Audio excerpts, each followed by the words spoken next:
A escoliose é uma deformidade que acontece nas três dimensões, ou seja, no plano coronal, sagital e axial. Na prática, nós precisamos ver a coluna do paciente de frente e medir a inclinação lateral dessa coluna.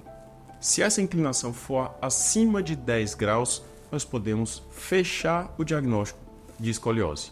A escoliose é uma doença que atinge 2 a 3% da população, mais mulheres do que homens, e pode ter várias causas. Às vezes o neném nasce com um defeito, uma malformação na vértebra, chamamos isso de escoliose congênita.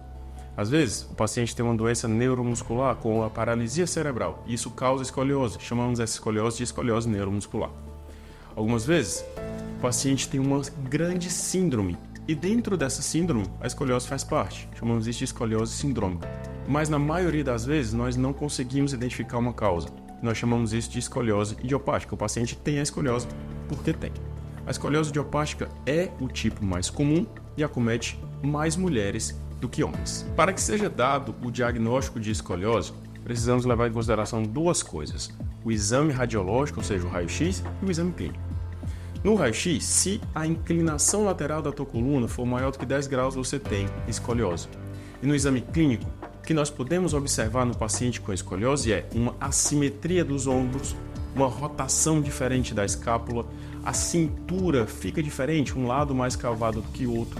Muitas vezes a pelve também fica desequilibrada, às vezes tem até uma dismetria, uma diferença no tamanho dos membros.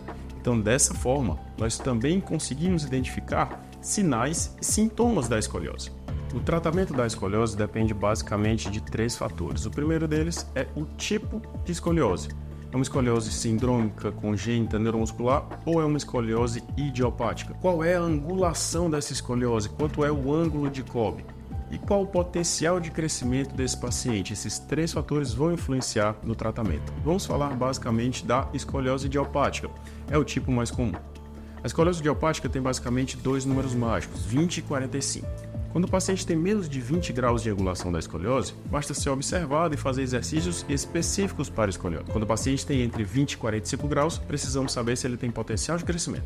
Se ele tiver potencial de crescimento, o paciente precisa utilizar colete e fazer exercício. Sem potencial de crescimento, apenas os exercícios e observação vão bastar. Mas se o paciente passou dos 45 graus, esse paciente vai precisar do tratamento cirúrgico. O tratamento cirúrgico da escoliose tem um objetivo básico de evitar a progressão da curva, mas a verdade é que nós sempre tentamos corrigir o máximo possível para que tenhamos também um resultado estético. A gente sabe que é importante. Para corrigir a deformidade, nós utilizamos parafusos. Nós colocamos 2 parafusos em cada uma dessas vértebras para inclinar, puxar, rodar e ajustar vértebra a vértebra para conseguir corrigir essa escoliose o máximo possível.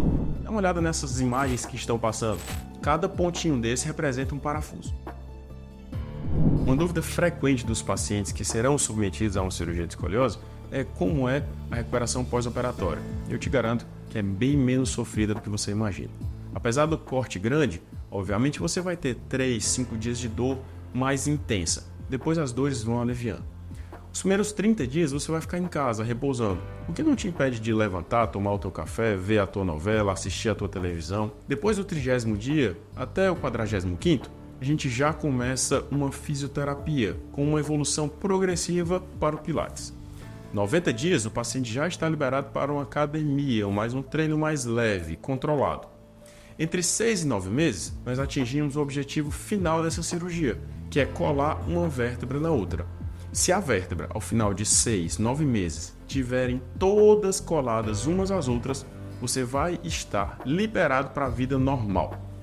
Tem pacientes que são submetidos ao procedimento de escoliose e tornam-se atletas olímpicos. Tem pacientes que jogam futebol, tem pacientes que treinam beach tennis.